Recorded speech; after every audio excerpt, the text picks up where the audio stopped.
Essa atividade, como vocês sabem, é gravada e depois disponibilizada no YouTube da CIERJ. E nós vamos começar hoje com um caso clínico sobre síndrome consuntiva e alteração neurológica subaguda em paciente imunocompetente. Quem vai apresentar é o Michel Guimarães. Obrigada, Michel. Ele é em um dos serviços de doenças infecciosas e parasitárias do Hospital Universitário Antônio Pedro. E quem vai moderar é a doutora Laura Cunha Ferreira, que é professora assistente de DIP da Faculdade de Medicina da UF, e a Natália Schilink Zambão, eu nem nunca te chamei de Schilink, a Natália Zambão, professora assistente de DIP da Faculdade de Medicina da UF também.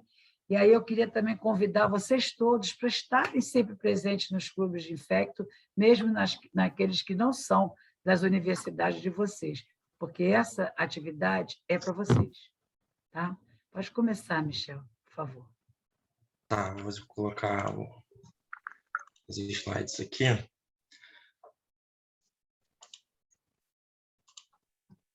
Estão vendo bem aí? Os slides? Sim, sim. Sim. Estamos vendo bem. Então, gente, boa noite. Meu nome é Michel, eu sou o R1 do Antônio Pedro e hoje eu vou apresentar esse relato de caso. Eu deixei aí no chat um link do Poll Everywhere. Tem duas perguntas aí, só tem uma autorizada ainda, a segunda eu ainda vou autorizar. É só colocar esse link no navegador, colocar o nome e na hora das perguntas eu vou dar um minutinho para vocês responderem. É anônimo, tá? Eu não vou saber quem votou, mas eu vou ter uma noção de proporção em quais foram as alternativas escolhidas.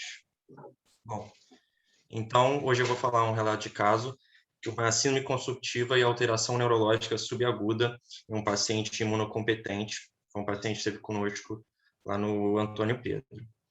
Bom, paciente masculino, 58 anos, pardo, casado, aposentado, natural de São Gonçalo, do Rio de Janeiro, e residia no município de Itaboraí, Rio de Janeiro também. Deu entrada no pronto-socorro com a queixa principal de febre e pressão baixa. No dia 14 de setembro do ano passado, de 2020, ele foi admitido no Antônio Pedro com histórico de perda ponderal significativa nos últimos 4 meses, acrescida de febre vespertina diária, não aferida, a gente não conseguiu saber quanto era, hipotensão e lipotímia. Esse quadro ele era acompanhado de tosse seca há mais de 30 dias e nos últimos 15 dias ele começou a apresentar hemoptóicos. Ele já estava investigando lá no ambulatório do Antônio Pedro, no acompanhamento oncológico, devido a uma suspeita de uma neoplasia de foco desconhecido, por essa síndrome consumptiva, por alteração de nível de consciência, etc. De história patológica pregressa num paciente hipertenso, tinha uma tuberculose pulmonar tratada há 10 anos, um AVE prévio, que não souberam especificar para a gente há quanto tempo esse AVE tinha ocorrido, e uma dor lombar crônica com neuropatia periférica. Negava alergias medicamentosas. De medicação em uso, ele fazia uso da pregabalina, 150 mg dia, losartana, 50 mg dia, o atenolol, 25 mg dia, e o tramadol, paracetamol, 37,5 mais 325, SOS, devido a essa dor lombar crônica dele. Não conseguimos coletar a história familiar, nem a história fisiológica desse paciente, ele veio acompanhado de um vizinho, de um parente distante que não sabia muito bem informar a história direito. No geral, era um paciente lúcido, estava em regular estado geral, hidratado e bem hipocorado, 3 coisas em 4, acianótico, anictérico. No momento do exame estava febril e opinei que era ambiente. Estava hipotenso, uma pressão de 80/40, uma frequência cardíaca de 84, uma frequência respiratória de 20 incursões respiratórias por minuto, saturando 97% e era ambiente. A escuta cardíaca normal, pulmonar normal. No abdômen, a gente não conseguiu achar nada também, um abdômen inocente. Panturrilhas livres, sem edemas. No neurológico, ele não tinha sinal de déficit focal, mas era um paciente que estava letárgico, estava um pouco obnublado, né? Estava bradipsíquico, assim por dizer. Ele trouxe junto dele uma ressonância de crânio que foi realizada alguns dias antes, no dia 5 de setembro, externo, que não foi feita no hospital. Então, nós não tínhamos a imagem desse exame, mas tínhamos a conclusão. E a conclusão dessa ressonância eram essas lesões nodulares com hipersinal em T2 difusas, no lobo frontal e occipital esquerdo, com leve realce de contraste, medido 1,1 e 1,7 centímetros, não podendo descartar lesões neoplásicas secundárias. Então, aqui eu coloquei a lista de problemas do paciente para a gente não se perder, para a gente ver tudo que a gente tem com ele agora. Então, a gente tem essa síndrome consumptiva, esclarecer, essa síndrome febril subaguda, um pouco arrastada, esse bradipsiquismo, a hipertensão arterial como comorbidade, o AVE prévio, essa história de tuberculose pulmonar e essas lesões nodulares do sistema nervoso central que a gente ainda não sabia de onde vinham, o que era.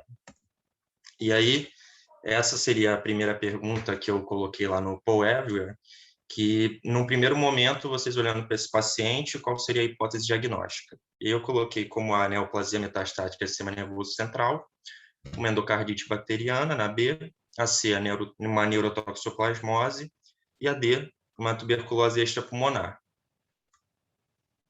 Eu vou até checar aqui.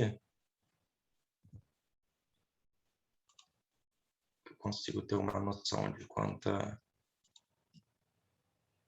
das respostas.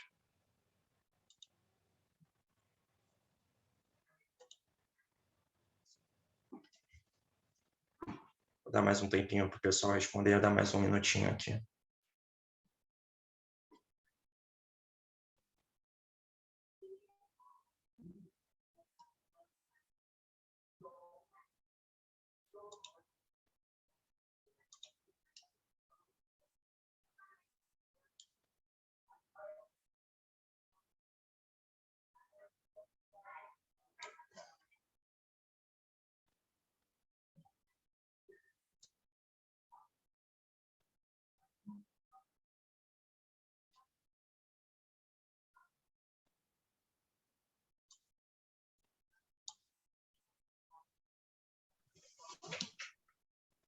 Pim, pim, pim, pim, pim, pim, pim, pim, pim. Eu vou fazer a sonoplastia. Bom, algumas pessoas já votaram, então. 43% na letra A, 29% na letra B, 29% na D. Então, que saiu? O que é essa seta aqui? Bom, enfim. Bom. Vocês estão vendo meus slides agora? Sim. Tá. Sim. Bom, no dia 14, esse paciente foi internado no setor de clínica médica do Antônio Pedro. Foi o DU de internação dele para uma investigação de neoplasia com provável metástase para o sistema nervoso central. Foram coletadas hemoculturas no dia da internação e ele foi medicado apenas com sintomáticos e dexametasona, pensando nessa questão desse quadro neoplásico. 7 dias depois, no dia 20/9, são liberados resultados de hemoculturas que foram coletadas na entrada. E aí saíram 2 amostras. Aí vemos a hemocultura, né, um TAFO, um MRSA, né, sensível a vanco, sensível a daptomicina.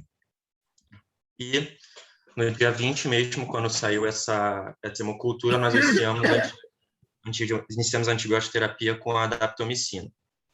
2 dias depois do início da antibiótico terapia, ele foi transferido para o setor de infecto, para isolamento respiratório, porque ele começou a apresentar um quadro clínico suspeito de Covid, tosse e febre, né?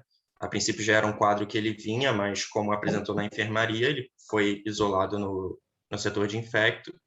E nós, pelo quadro e pelo Staphylo aureus, solicitamos, foi realizado um ecocardiograma transtorácico. E aí no ecocardiograma transtorácico veio essa imagem da válvula mitral espessada, com imagem ecogênica, com mobilidade em face atrial de folheto anterior, com um importante refluxo, e claro, sugerindo fazer o ecocardiograma transesofágico. No dia 23/9, no 10º dia de internação, nós conseguimos fazer o ecocardiograma transesofágico, e aí nós vimos uma válvula aórtica levemente espessada, mas sem vegetação, mas uma mitral espessada, com presença de vegetações, com refluxo grave, e o fluxo na veia pulmonar já com reverso sistólico. Então, a gente via que já tinha uma válvula, uma endocardite, com uma válvula bem comprometida aí. E aí a gente fecha esse diagnóstico de endocardite infecciosa, no D10, né, quando sai o laudo desse ecocardiograma transesofágico, e pensamos numa possível embolização séptica do sistema nervoso central. Inclusive, conversamos com o pessoal da neurologia do hospital e eles recomendaram que fosse feita uma ressonância magnética de crânio nova no serviço. No dia 11, um dia depois, liberado o resultado de uma nova hemocultura e apareceu um Streptococcus mutans sensível, né, penicilina. E aí a pergunta que eu faria, que seria a segunda pergunta, que eu vou liberar lá, seria se vocês trocariam ou não essa antibiótico terapia, se vocês deixariam a daptomicina ou trocaria para algum outro antibiótico. Então, vou dar um minutinho aí para o pessoal responder.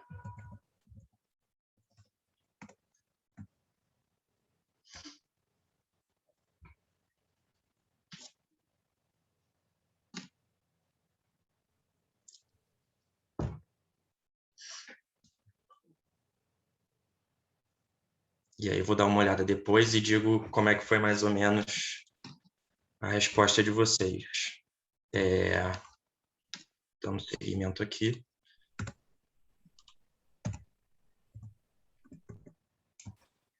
Então, no dia 27, dia 14 de internação, nós realizamos a troca da daptomicina por ceftriaxona. Nós optamos por escalonar essa antibiótico terapia com esse aparecimento do mutans.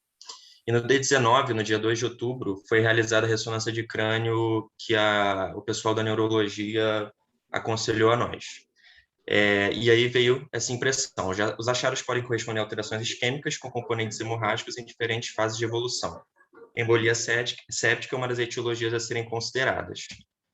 Então, eu peguei uma foto da ressonância, a gente consegue ver aqui uma lesão occipital, aqui pequena, e parietal, bilateral aí, difusa, né?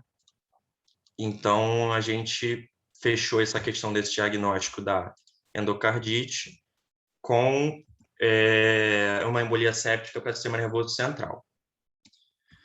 No dia 5/10, esse paciente é submetido à cirurgia de troca valvar mitral, né, que era a que estava bem espessada já com essa degeneração importante. Ele estava no 9º dia do uso de ceftriaxona. Essas fotos são reais. A foto da direita é da própria cirurgia do paciente e a foto da esquerda dos folhetos da válvula mitral dele, e dá para perceber que está bem destruída, né? Foi uma válvula que foi completamente danificada, completamente acabada, indicação total de cirurgia. No D22, né, no dia que ele fez a cirurgia de troca valvar, ele foi transferido para a unidade coronariana do Antônio Pedro. E 4 dias depois, foi liberado o laudo histopatológico da válvula mitral, que foi extraída na cirurgia do dia 5. E aí, na conclusão microscópica, a gente achou um tecido fibromuscular que exibia material fibrinoleucocitário, infiltrado inflamatório agudo, com tecido de granulação compatível com a endocardite infecciosa. Então, já confirmando aí qual era a nossa principal hipótese, né, que já tinha até sido fechada, mas coloquei de qualquer forma aí o laudo histopatológico. 7 dias depois, no pós-operatório, no D29, o paciente evoluiu com uma fibrilação atrial persistente, causando bastante congestão e uma pneumonia.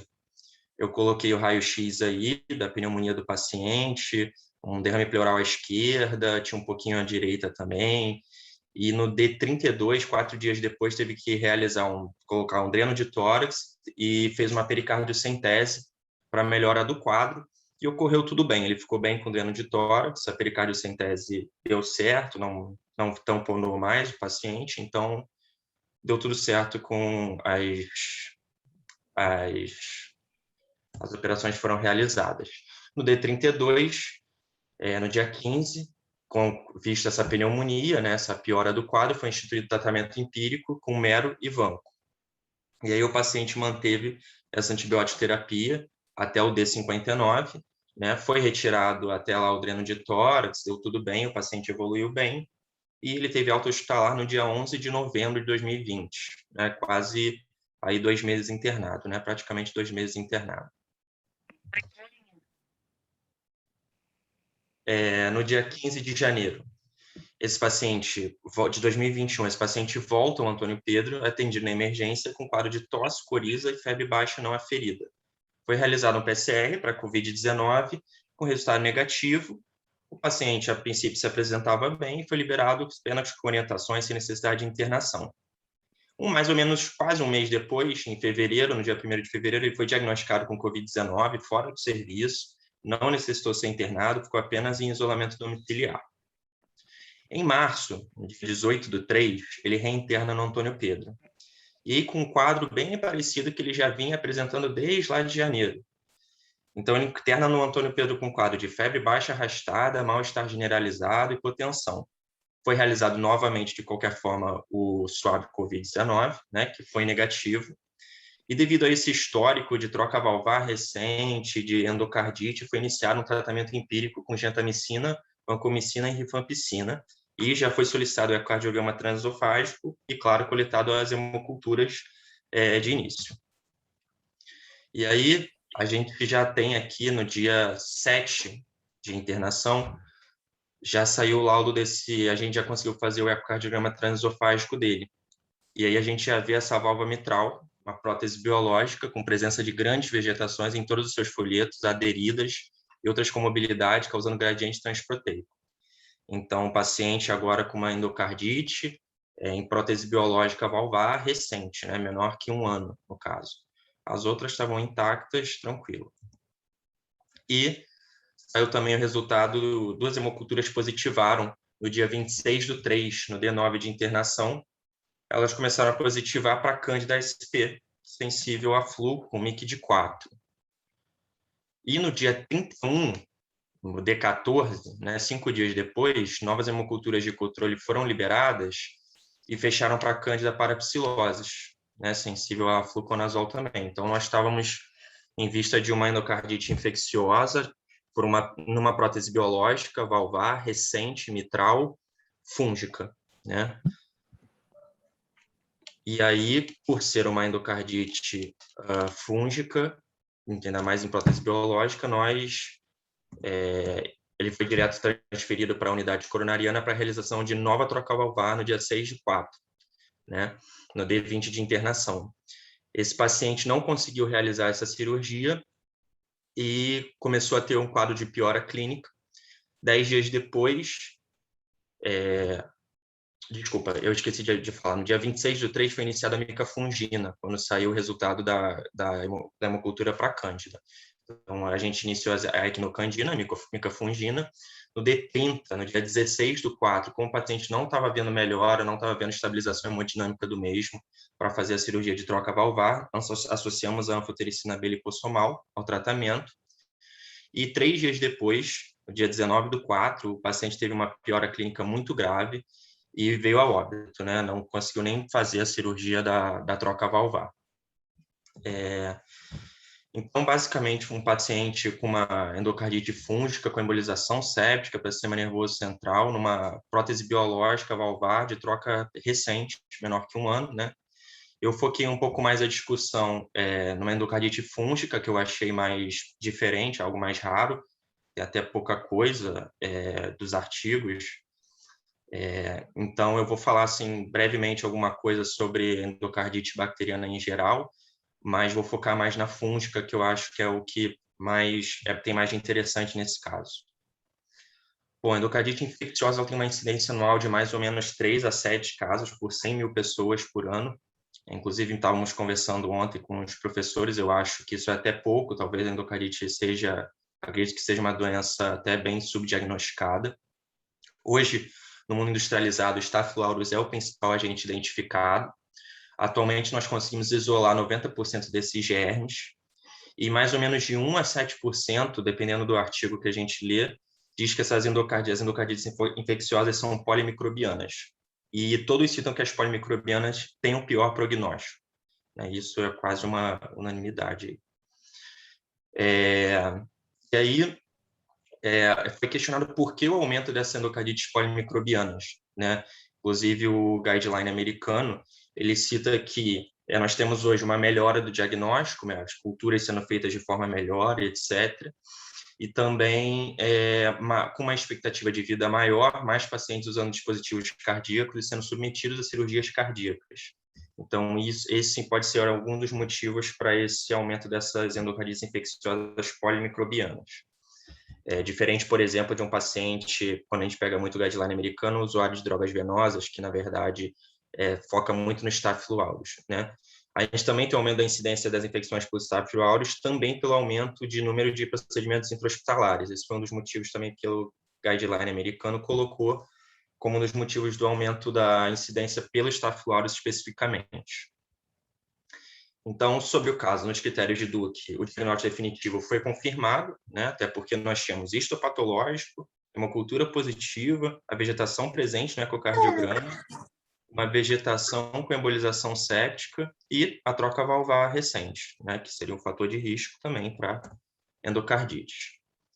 E aí, focando um pouquinho mais na endocardite fúngica, né, uma coisa muito interessante que a gente conseguiu achar é que o primeiro caso de endocardite fúngica com sobrevivência documentada foi em 1993, né? Então, algo relativamente recente, né? Falando de medicina, algo relativamente recente.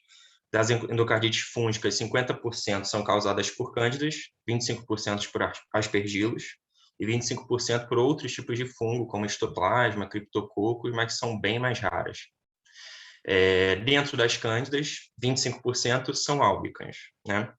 E de 10 a 30% de todas as endocardites fúngicas, elas são em válvulas protéticas, né?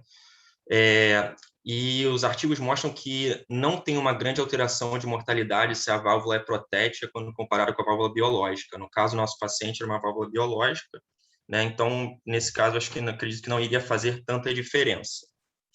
E, como eu tinha falado anteriormente, uma endocardite fúngica precoce, né, menos de 1 ano de troca valvar, é indicação absoluta de cirurgia. E o guideline fala que, independente se for precoce ou não, ela é uma indicação, a endocardite fúngica é uma indicação absoluta de cirurgia, né? Eu coloquei aqui a precoce porque era no caso do nosso paciente. Uma pergunta um questionamento que foi levantado também é por que essa alta mortalidade para endocardites fúngicas, né? Então, a gente conseguiu achar algumas coisas através de guidelines e artigos. Alguns motivos que nós conseguimos achar. As culturas são negativas em mais de 50% dos casos, mesmo com a vegetação na válvula, né? Então, esses fungos, às vezes, na grande 50%, não aparecem nessas hemoculturas, o que, às vezes, pode atrasar esse diagnóstico ou até atrasar o tratamento, né? Porque, às vezes, faz o diagnóstico de endocardite, mas não está tratando fungo. O quadro geralmente é subagudo, com poucos sintomas além de febre baixa moderada. Então, como eu vinha falando, esse paciente já tinha dado a entrada, já vinha com esse quadro de febre arrastada, etc., já em janeiro, e aí teve Covid em fevereiro, e aí acharam que era do Covid, em março reinternou. Então, vem esse quadro mais arrastado, isso é um fator de pior prognóstico. A imunossupressão é um fator de risco relevante. E ocorrem frequentes falhas de terapia antifúngica sem a cirurgia de substituição de válvula. Então, o que a gente vê é que, quando é fúngico, é necessária a troca valvar, né? Que quando a gente faz somente a terapia antifúngica, há muita falha. E a principal complicação neurológica, que eu achei muito interessante, é a embolia séptica, que dá de 15% a 30% dos pacientes, e nosso paciente tinha uma embolia séptica, né? Então, eu acho que isso é bem interessante.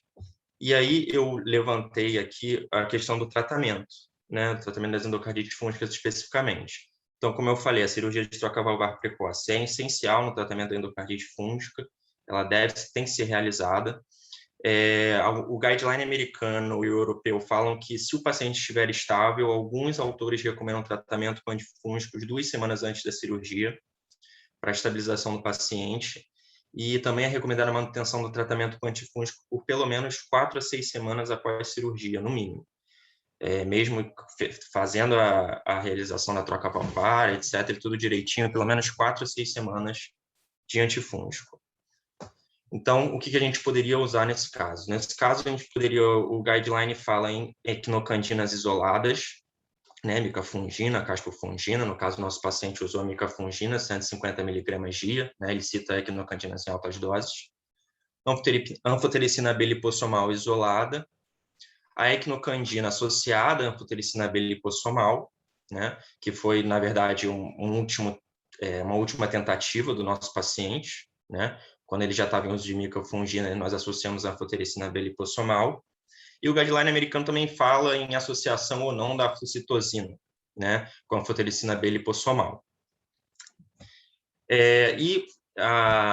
Um último questionamento que eu levantei nesse quadro seria: e se o paciente não conseguisse fazer a troca valvar? Né? Como seria? É óbito certo? O que aconteceria? Bom, se for um paciente sem condição de troca valvar, a recomendação é de tratamento por toda a vida com fluconazol oral. Os artigos têm pouco acompanhamento desses pacientes. A gente não vê um acompanhamento muito longo desses pacientes com uso de fluconazol oral. Então, o que eu vi é que, apesar da ausência de cirurgia de troca valvar impactar na mortalidade dos pacientes, né, os estudos mostram que o uso contínuo de fluconazol melhora a sobrevida dos pacientes que não conseguem realizar cirurgia de troca valvar.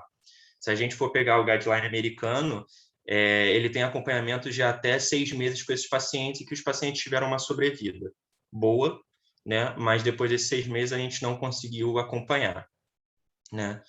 Então, eu levantei essas questões aí que eu achei interessante na endocardite fúngica, que eu achei raro, né?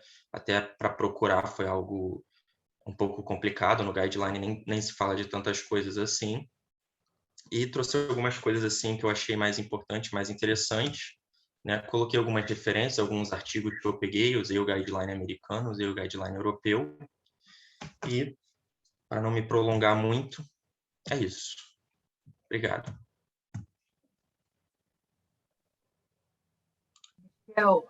E Natália, o que vocês preferem? Que as perguntas venham agora ou que a Natália comente e depois pergunte? Eu prefiro que ela comente antes, mas vocês podem escolher. Laura. Obrigada, Tânia, pela oportunidade. É sempre rico, né? Essas discussões são sempre ricas. Para o Michel, acho que foi um desafio grande, né? Fazer toda essa revisão da literatura, se dedicou na apresentação. Esse caso é um caso rico, um caso digno de um hospital universitário. E eu queria colocar em pauta, e depois vou passar a palavra para a Laura também. Esse doente ele já chega com história, né, de uma embolização, uma possível embolização, e em nenhum momento da investigação dele na comunidade foi questionado a possibilidade de uma endocardite infecciosa. A todo momento o diagnóstico foi fechado como uma possível neoplasia, e ninguém se perguntou, ninguém se questionou as possibilidades diagnósticas. Então, acho que o primeiro aprendizado desse caso é esse, a gente refletir esses diagnósticos fechados que a gente recebe e pensar que as complicações infecciosas acontecem. E o segundo ponto que eu queria destacar desse caso clínico foi uns fatores de risco, né, que ele teve para endocardite fúngica. Foi um paciente que fez troca de valvar, paciente que fez passagem pela terapia intensiva com catéter vesical, com catéter vascular, desculpa, uso de antibiótico prévio. Então, ele carregou, né, grandes fatores de risco para essa endocardite fúngica. Então, esses são os 2 pontos que eu queria destacar desse caso, e vou passar a palavra para a Laura, para ela comentar mais, e depois a gente abrir também para as perguntas e ponderações da plateia. Obrigada, Nath. Michel, parabéns, te apresentou muito tranquilo, falou muito bem, pausado. Primeira apresentação, grande sua apresentação desde que você entrou na residência, saiu muito bem. Essa atividade que o Michel apresentou faz parte de uma atividade rotineira nossa na enfermaria, que semanalmente a gente seleciona os casos mais interessantes da enfermaria para discutir. A gente faz um resumo do caso, a gente faz a revisão bibliográfica e estuda mais a fundo, e esse foi um dos casos que a gente pegou. em relação ao que a Natália falou, isso que eu acho um ponto fundamental. A primeira vez que eu me interessei mais por endocardite foi aprendendo com o professor Cláudio Querido. Ele falava muito isso para a gente, que endocardite subaguda, o diagnóstico diferencial principal era com a neoplasia, e realmente a gente vê o doente investigando a neoplasia exaustivamente até alguém pensar em endocardite. Esse doente só teve essa hipótese diagnóstica quando ele foi transferido para o DIP. Ele foi transferido para a enfermaria de infectologia, e aí sim a gente fez o ecomocultura e fez o diagnóstico. É uma área que eu vejo que é de muita insegurança para muitos colegas, para mim e para muitos colegas infectologistas, então é sempre bom ter as nossas referências, né? Então, temos referências muito boas aqui para a gente no Rio, a Cris Lamas, o Cláudio Querido, a professora Giovana da UERJ e do Laranjeiras, o Rafael Quaresma, também de Laranjeiras, então sempre tem eles para apoiar nos casos mais difíceis. Uma dúvida grande nossa foi em relação à terapia combinada antifúngica, era isso que eu queria ouvir a opinião de vocês, se alguém tem experiência, mais conhecimento sobre isso, porque a gente achou evidência para tratar essa combinação para trombofobite séptica fúngica. Inclusive, eu vi com o Paulo, um caso, no meio dessa pandemia, que a gente precisou fazer a terapia combinada também. E aí, eu não sei se a endocardite fúngica que não opera, se ela funcionaria de uma maneira semelhante, né? Se a gente poderia ter associado, quem sabe, antes. Apenas corrigindo um momento da apresentação que o Michel falou que era polimicrobiana, na verdade não foi polimicrobiana, né? Foi uma consecutiva da outra, e eu vi que alguém no chat aqui botou, o Matheus perguntou, alguma coisa sobre uma cultura positiva, né?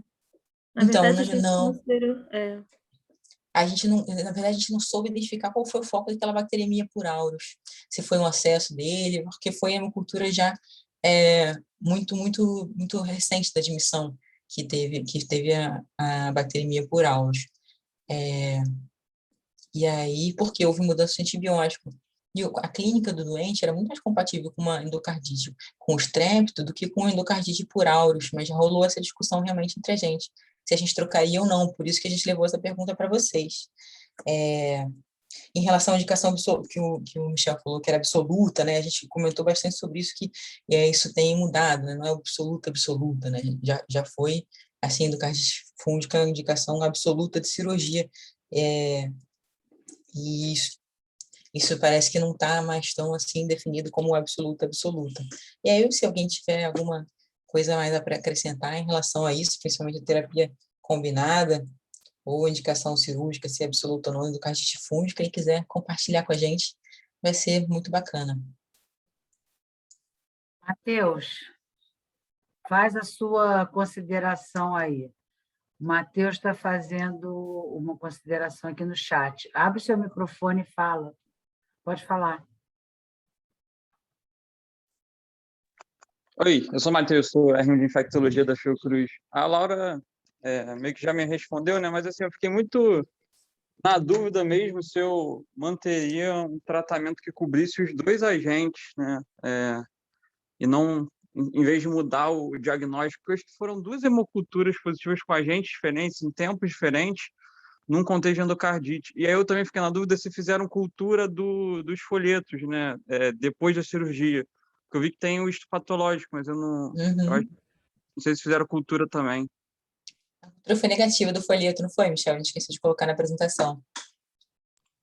Eu acho que do folheto a gente não tinha nenhum resultado, só da hemo mesmo. Do folheto, só o histopatológico.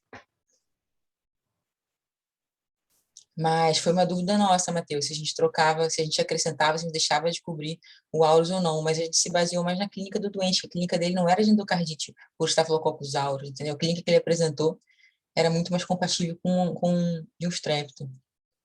Ele tinha um quadro muito mais subagudo, né, do que um quadro de uma endocardite aguda por aureus. A gente esperaria um quadro mais grave.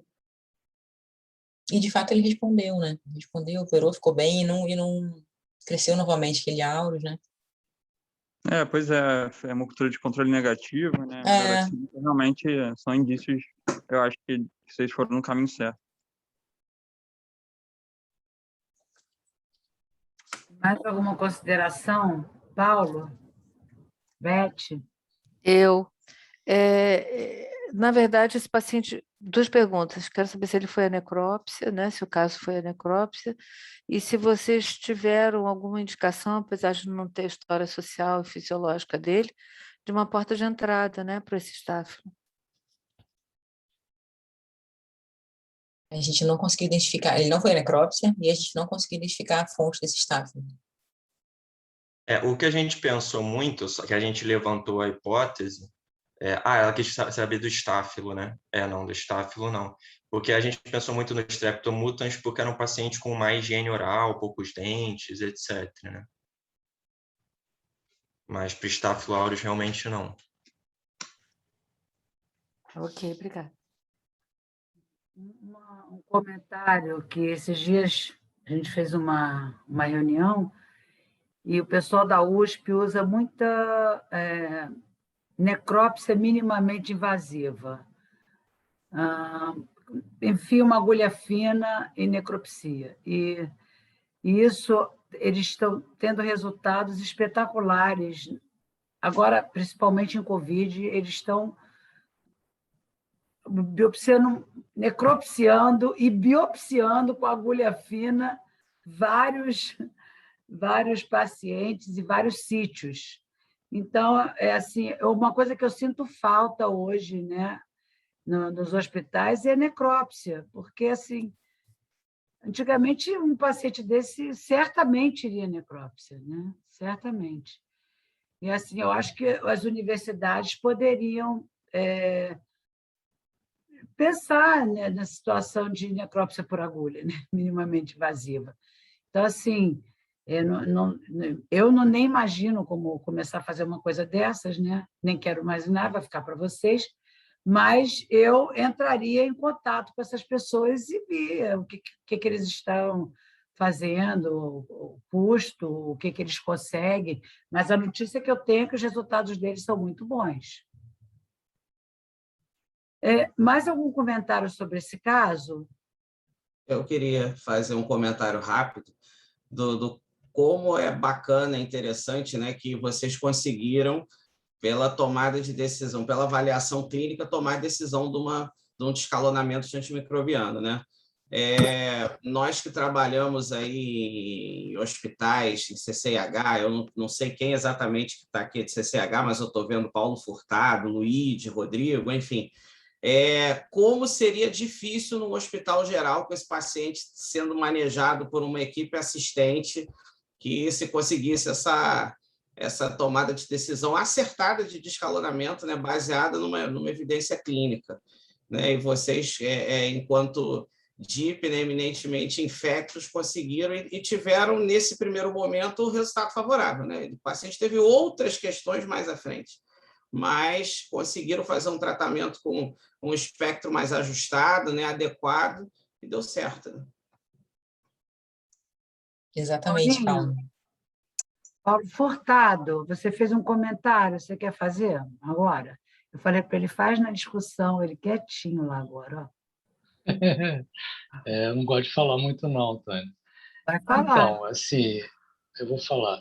Então, quando eu vi a história inicial, me remontou muito lá na minha época de residência, essas imagens de sistema nervoso central, em que a gente acabou fazendo um diagnóstico assim, um pouco diferenciado do que é o raciocínio clínico aí, né? Que foi um caso de paracoco. A gente tinha um paciente com esse quadro clínico aí, né? De anemia, síndrome anêmica, evolução arrastada, consumpção, e a gente conseguiu fazer, por uma broncoscopia, identificar a presença do paracoco em lavado broncoalveolar. E aí a gente fez uma prova terapêutica, né?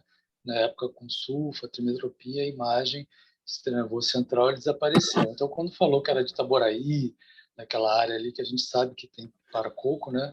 Aí eu comecei a ficar imaginando aqui, nas minhas ideias aqui, a possibilidade.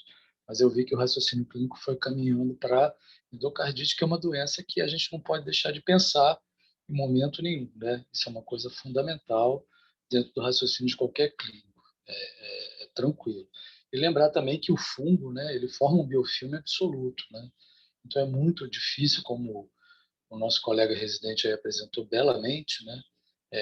Dentro dessas opções terapêuticas, né, você não consegue erradicar, tanto que você tem que fazer um tratamento E o último caso é um tratamento supressivo com antifúngico, né, com flúco, né, quando possível, para poder tentar segurar a situação, porque o tratamento é praticamente difícil pela formação do biofilme. Bom, então, se ninguém tiver outro comentário, eu vou agradecer a vocês todos, que, Michel, você realmente apresentou muito bem, parabéns. Obrigado. Não só o caso, como a sua revisão. As meninas, a Laura e a Natália, também fizeram comentários ótimos, e eu quero agradecer a presença de vocês e dizer que um dia vocês receberão o certificado por essa... Eu digo um dia, porque um dia acontecerá. A gente está, né, pensando que um dia vai acontecer, porque a gente entregava tudo na hora e agora a gente tem que mandar depois. Então, isso às vezes dá um certo atraso no nosso tempo de resposta. Mas agora eu vou chamar para falar sobre infecções primárias da corrente sanguínea o Paulo Santos, um amigão. O Paulo é membro da diretoria da CIERJ, é infectologista da Secretaria Municipal de Saúde, é membro da Câmara Técnica de DST-AIDS, do CREMED, é coordenador da Comissão de Controle de Infecção Hospitalar do Hospital Oeste DOR e está aqui para abrilhantar o nosso encontro. Vamos lá, Paulo. Bom, pessoal, boa noite. Deixa eu fazer aqui o compartilhamento da tela. Não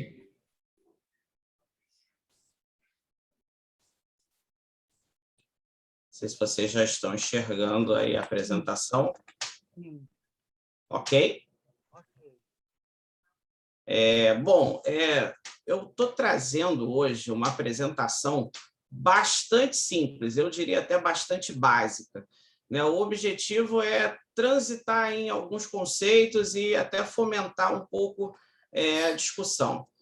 Quando nós falamos de infecção primária de corrente sanguínea, né, nós vemos os colegas muitas vezes fazendo grandes confusões, né, de conceitos e que podem impactar, né, na abordagem e no tratamento desses quadros.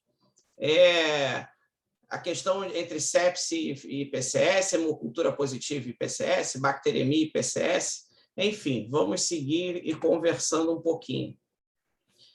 Como definição, né, as infecções primárias da corrente sanguínea são definidas como aquelas de consequências sistêmicas graves, com alta morbidade e mortalidade, sem foco identificável em outro sítio. Então, nós temos a presença de um agente infeccioso na corrente sanguínea sem identificação de infecção em outros órgãos ou sistemas, causando repercussões clínicas. Então, eu preciso dessa tríade para fazer a definição de infecção primária da corrente sanguínea, né? Por exemplo, eu posso ter uma bacteremia sem nenhuma repercussão clínica importante, eu não vou ter uma IPCS, né? Eu posso ter uma sepse que ela tem um outro foco primário de infecção, eu não vou ter uma IPCS, né? Eu posso ter uma circulação de germes e ter um foco à distância, que não seja estritamente a corrente sanguínea. Então, para essa definição, eu preciso dessa tríade. Eu não vou focar muito aqui os critérios nacionais de diagnóstico, né, mas é muito importante, até para questões aí de qualidade, de estatística, que nós tenhamos um foco em classificar corretamente no ambiente hospitalar esses quadros infecciosos. E aí nós temos alguns critérios para considerar, né, a infecção primária de corrente sanguínea e classificá-la como laboratorialmente confirmada ou como clínica, como sepse clínica.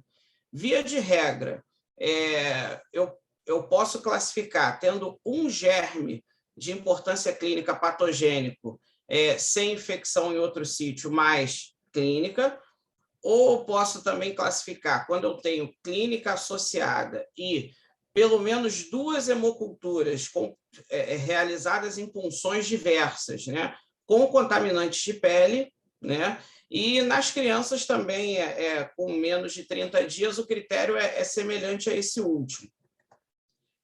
E na sepse clínica, basicamente, eu tenho todo o cortejo que leva para um quadro de PCS, mas eu não tenho a cultura positiva, né? Ou eu não realizei essa cultura ou ela é negativa. Então, aqui eu só quero mostrar que vale a pena, dentro de um serviço, a gente ter esses critérios ali no cantinho da mesa para estar fazendo uma classificação do ponto de vista estatístico. É claro que, do ponto de vista clínico, de serviço, nós vamos ter uma discussão muito mais abrangente, vamos abranger outros quadros que não vão fechar dentro desses critérios. E aí, passando um pouco para a parte hospitalar, né, a grande importância médica da infecção primária de corrente sanguínea dentro do hospital é quando ela é uma infecção relacionada à assistência à saúde, né? Nós falamos aí hoje nas IRAs, e aí eu tenho a infecção primária de corrente sanguínea associada a um dispositivo invasivo. Então, dentro dos hospitais, dos serviços, né, nós temos o infectologista, ele tem um papel importante, não só no tratamento, né, mas na prevenção desses quadros, porque eu tenho quadros causados pela assistência e que eu tenho medidas de barreira, de prevenção, que eu vou tentar evitar que esses quadros aconteçam. Então, dentro das infecções relacionadas à assistência à saúde, as IPCS representam 20% de todas as infecções adquiridas de UTI em dados americanos, e 87% dessas são associadas a dispositivos. E aí eu tenho um processo, né, que o germe vai colonizar. Eu tenho lá um catéter profundo, né, puncionado, esse germe vai colonizar esse catéter, vai fazer um biofilme ali, intra e extraluminal, dependendo do inóculo, da quantidade e da qualidade dos germes e fatores do hospedeiro, esses germes podem acessar a corrente sanguínea.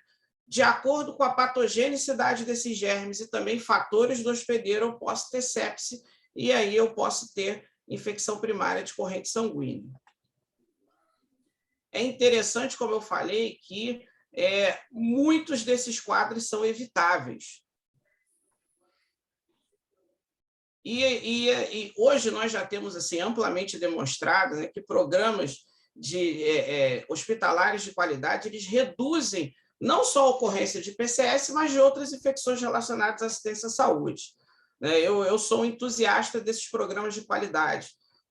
Dentro aí da nossa experiência, nós vimos unidades que não tinham programa de qualidade começaram, implantaram esses programas, implantaram protocolos, desenvolveram ações, né, e alcançaram acreditação, e isso claramente, temporalmente, a gente vai demonstrando que as IRAs vão diminuindo. Então, nós conseguimos, de uma forma organizada e coordenada, fazer com que a assistência funcione melhor e o resultado para os nossos pacientes é melhor. Trouxe aqui alguns exemplos, alguns números, sem me deter muito, né? Nos Estados Unidos, entre 2008 e 2013, conseguiu-se reduzir 46% as IPCS associadas a dispositivo. A partir daí, em torno de 7% ao ano de redução até 2019. Né? Não se fala em 2020, porque uma coisa diferente aconteceu aí no caminho, que foi a pandemia de Covid-19. Né? E mesmo assim, com essa redução paulatina, ainda temos muitos casos aí por ano. No Brasil, né, nós temos aí uma dificuldade maior de produzir dados, mas também conseguimos demonstrar em dados da própria Anvisa redução na incidência de IPCS, né, em UTIs de adultos em torno de 4,5% entre 2015 e 2016. Aqui a experiência de um hospital privado, aquilo que eu comentei com vocês da questão da qualidade, nós temos aqui pneumonia associada à ventilação mecânica em vermelho, infecção de corrente sanguínea em verde, infecção do trato urinário associadas, né, ICS e ITU associadas a dispositivos. Tínhamos aqui uma incidência alta no momento que a gestão de qualidade é lançada, começa o processo de acreditação e esse processo avança. Na unidade de tempo, né, série histórica, nós temos redução importante dessas IRAs, né, mostrando realmente uma associação clara entre a melhor organização de uma forma coordenada desses serviços e a redução desses quadros nos pacientes. Quer dizer, eu tenho um paciente que ele entra na unidade hospitalar para tratar alguma coisa, né? Ou até com saúde mesmo, né? Nós temos pessoas que entram no hospital com saúde, as gestantes, aqueles que vão fazer procedimentos estéticos, enfim. E aí, hoje, com esses programas, nós conseguimos garantir que esse indivíduo, esse paciente, vai entrar no hospital e vai ter mais segurança de sair com a sua condição atendida, o seu problema resolvido, sem trazer para casa um problema maior, né? Ou até mesmo ter um desfecho desfavorável, como óbito, enfim.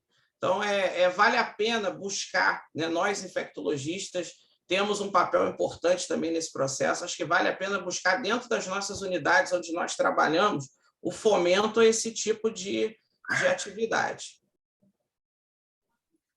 E com relação a boas práticas, ainda falando dos hospitais, na inserção e manutenção dos catéteres, porque para que se evite as IPCS associadas a dispositivos, eu tenho que ter boas práticas ao inserir e ao manter, né, esses catéteres. Eu tenho risco de infecção no momento da punção e tenho risco durante a permanência desse dispositivo. Nós sabemos que quanto mais tempo o paciente permanece com o dispositivo invasivo, mais risco, né, ele tem de desenvolver um processo infeccioso. E com relação aos catéteres profundos, esse risco não está relacionado a um catéter, como eu vou mostrar um pouquinho mais à frente. Se eu punciono lá uma subclávia no paciente, se ele ficar 30 dias com essa subclávia, ele tem o mesmo risco de infecção de um outro paciente que usou 3 catéteres diferentes, 3 sítios diferentes por 10 dias. Então, a questão é em cima do tempo de invasão e não necessariamente do tempo que um único dispositivo está implantado. Mas, com relação a boas práticas, precisamos utilizar um checklist de inserção. Somos seres humanos, né? Podemos esquecer um ou outro detalhe que pode ser importante. Higienizar as mãos antes e após a realização de quaisquer procedimentos, né? Acho que a pandemia trouxe esse conceito para os leigos, né? E isso deveria estar bem sedimentado nos profissionais de saúde, e nós, infectologistas, também temos que fomentar essa conscientização e essa prática. Utilizar a barreira máxima estéreo para inserir catéteres centrais. Preparar a pele com solução alcoólica de gluconato de clorexidina 0,5%. Preferir sítios altos de inserção, preferencialmente as subclávias, exceção aí para catéteres de diálise. Puncionar acesso femoral apenas se for inevitável. Usar gás e fita adesiva estéreo ou cobertura transparente semipermeável estéreo para cobrir o sítio de inserção. Trocar a cobertura com gás e fita adesiva estéreo a cada 48 horas ou a cada 7 dias, se for a cobertura estéreo transparente. Registrar a data de instalação desse catéter e avaliar diariamente o sítio de punção. Fazer os curativos com clorexidina alcoólica. Como já falei, não é preciso ficar trocando catéter profundo. O intensivista adora fazer isso. O paciente está um pouco estranho, eu troquei os acessos, solicitei culturas, não precisava trocar os acessos, né? Só se houver realmente uma suspeita forte ou confirmação de infecção associada a um certo acesso. Desinfectar as conexões do sistema de infusão com álcool a 70%. Parece uma coisa boba, né? Mas, nesse processo, eu vou reduzir ali a presença bacteriana, eu ajudo a evitar empurrar essas bactérias para dentro da corrente sanguínea do paciente. Então, antes e após administrar medicamentos, eu tenho que fazer essa desinfecção. Se a cobertura não estiver adequada, suja, solta ou úmida, ela deve ser trocada. Parece óbvio, mas nem sempre isso acontece na prática. E o sítio ele tem que ser avaliado diariamente. Outra coisa que nós temos que avaliar é a possibilidade de remoção de catéteres desnecessários. Isso a qualidade também traz para nós, né? É muito comum em serviços que não têm esse cuidado. Às vezes o paciente está não só com esta invasão, mas com outras invasões há um tempo absolutamente desnecessário. Aí o custo-benefício é desfavorável, né? Você só ganha risco de infecção e perde o benefício de um dispositivo que não é mais necessário. Quaisquer catéteres inseridos em situação de emergência devem ser substituídos, porque em situação de emergência não se faz, em geral, né, o procedimento de uma forma tranquila, como deveria ser. Então, a chance de quebra de barreira é maior. Existe a estratégia do uso de catéteres impregnados com antimicrobianos, né? Hoje a Anvisa até recomenda para todas as punções profundas de UTIs de adultos e pediátricas. Nós até entendemos que, não só eu, mas em discussão com outros colegas de outras unidades, né, que é até uma recomendação algo exagerada, né, dependendo da unidade, mas, inegavelmente, é uma ferramenta também para reduzir a incidência de infecção primária de corrente sanguínea. Da mesma forma, se nós temos pacientes que precisam de acesso por tempo muito longo, é interessante utilizar catéteres totalmente implantados ou PICs, né? Aqueles catéteres profundos de inserção periférica. Isso reduz o risco de infecção.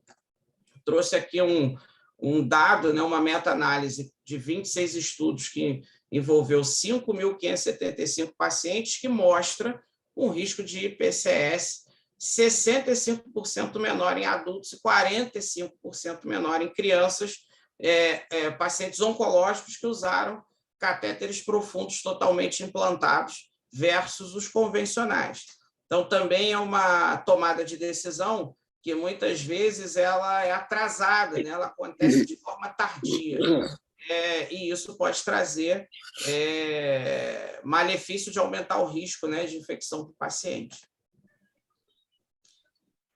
Falar um pouquinho sobre as hemoculturas. Gente, as hemoculturas, nós temos que chegar no ponto de equilíbrio, né? Solicitar de menos compromete a avaliação do diagnóstico microbiológico, né? É óbvio. Mas também solicitar demais pressiona o tratamento exagerado com antibióticos, porque nós nos deparamos aí frente àqueles resultados que são compatíveis com contaminação, às vezes até uma bacteremia transitória, enfim, e que são levados em consideração para fim de tratamento. Então, também nós temos que fomentar, né, o diagnóstico microbiológico, mas entendendo que não se deve também exagerar, né? Vou usar o exemplo prático da unidade que eu trabalho e que nós observamos que uma das UTIs estava solicitando hemoculturas em excesso. E, com isso, os tratamentos com antibióticos estavam sendo feitos de forma exagerada. Nós notamos que a atuação do infecto ali para ajustar tratamentos, suspender antibióticos inadequados e fazer descalonamento estava maior. E, realmente, as pessoas tinham assim, a mão trêmula, né? Qualquer coisa solicitava cultura. Então, foi preciso um treinamento para ajustar isso aí. Qual é a indicação? Temos que solicitar frente a quadros clínicos sugestivos de infecção, suficientes para submeter o paciente à internação, que apresentem febre ou hipotermia, leucocitose ou granulocitopenia absoluta. E, claro, frente a quadros sugestivos de infecção primária da corrente sanguínea. É importante, né, para aquele paciente que ele está é a primeira abordagem daquele quadro, né? Se possível, coletar antes do início da antibiótico terapia, sendo que essa antibiótico terapia não deve ser postergada em função da coleta desse exame, em hipótese alguma. Eu vou mostrar um pouquinho mais à frente que o tempo é vida. Então, frente a um quadro de sepse, quanto mais rápido começar o antimicrobiano, melhor. Então, eu tenho que ter um fluxo para que o coletador chegue rápido, mas que a gente não atrase o início do antibiótico. Só para alinhar, né? Eu vou considerar uma amostra o material coletado de um sítio de punção. Então, uma amostra, ela, via de regra, ela é dividida em mais frascos. Quando eu faço uma punção, uso lá 2 frascos para aeróbio, né? Ou no caso das crianças de menor peso, 1 frasco, eu não tenho, usei 2 frascos, eu não tenho 2 amostras, eu tenho uma única amostra. Então, para eu considerar que eu tenho 2, 3 amostras, eu tenho que fazer 2, 3 punções. Cada punção, de preferência, né, de um sítio periférico, com ali o preenchimento dos frascos, eu vou considerar uma amostra. O ideal são, no mínimo, 2 ou 3 amostras. E salvo erros grosseiros na técnica, aquele indivíduo que erre tudo o tempo inteiro, a contaminação normalmente vai aparecer numa única amostra. Então, o grande objetivo de utilizar mais de uma amostra é esse: eu vou diluir ali o risco de ter uma contaminação considerada, né? Considerada não, uma contaminação que pode atrapalhar a finalidade do exame. Isso aqui eu posso dizer até que ainda é controverso, mas já existem evidências científicas bastante robustas que nós não precisamos aguardar tempo entre as punções. Falava-se em meia hora entre uma punção e outra, né? Enfim, isso gera um engarrafamento no serviço. Quando você tem um serviço de alto fluxo, de emergência, com protocolo de sepse sendo aberto toda hora, é até inviável isso ser realizado de uma forma adequada. E ainda por cima pode atrapalhar o andamento do serviço. E, assim, existem evidências robustas que não há diferença. Eu não preciso aguardar tempo entre as punções desde que eu comece tudo de novo, né? Eu estou usando ali uma luva, eu fiz antisepsia daquele sítio, puncionei, usei lá, preenchi os frasquinhos. Eu vou tirar a luva, eu vou colocar outra luva, eu antes vou higienizar as minhas mãos com álcool, vou colocar outra luva, pegar outro material, fazer antisepsia, puncionar outro sítio. Não há problema disso ser feito em sequência. Cultura de ponta de catéter já é algo, né, proscrito, não tem benefício. A ponta do catéter invariavelmente é colonizada, tem biofilme, e aí eu faço crescer esse biofilme na cultura, né? E isso não me traz benefício nenhum do ponto de vista clínico. Da mesma forma, coletar diretamente de um catéter ou de um porte tem valor limitado.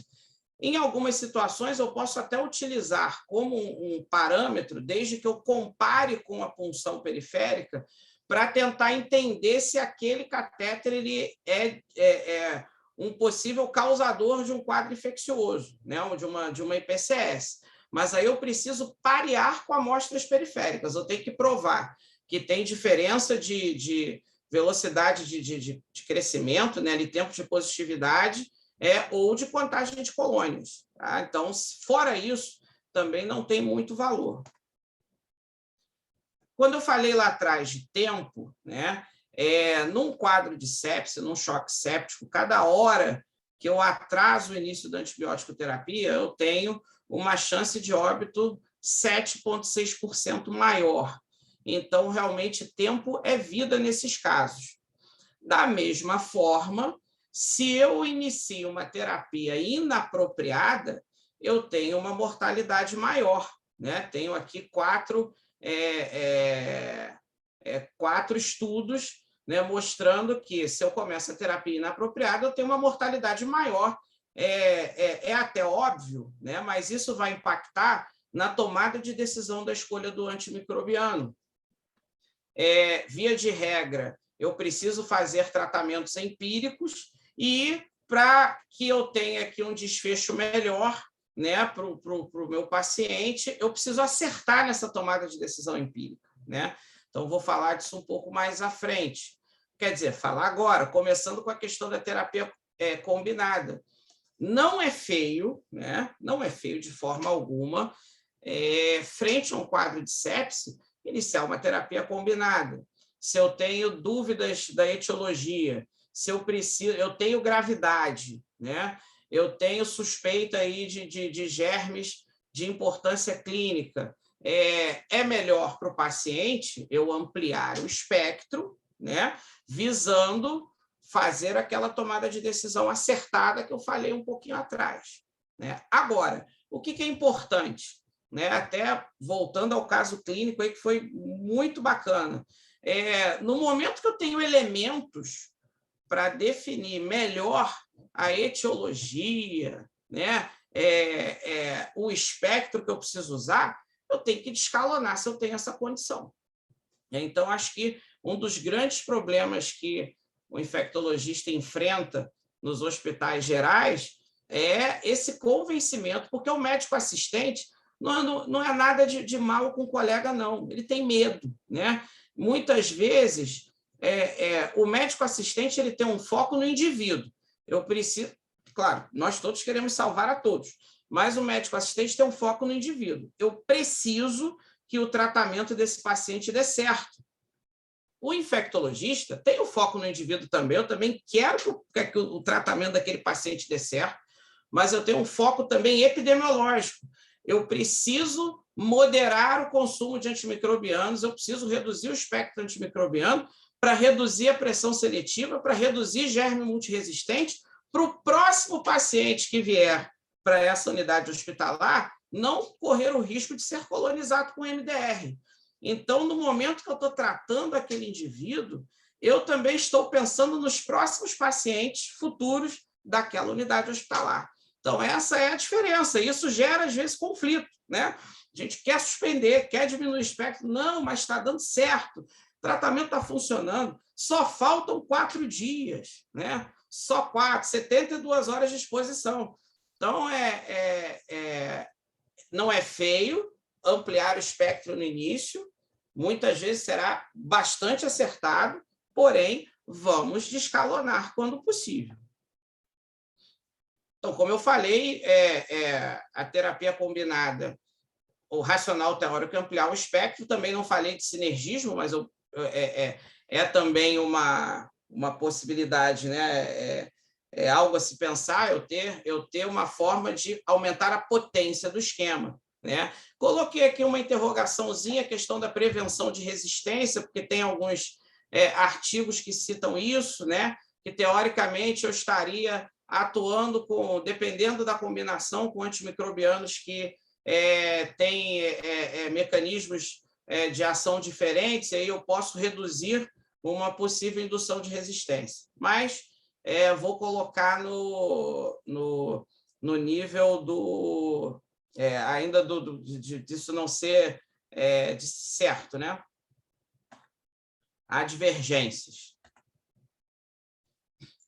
Pontos a favor da terapia combinada: reduz a mortalidade pelo aumento do espectro, né, que eu tenho maior chance de acerto, reduz a mortalidade em 28 dias, reduz o tempo de ventilação mecânica, reduz o tempo de instabilidade hemodinâmica e infecções UTI.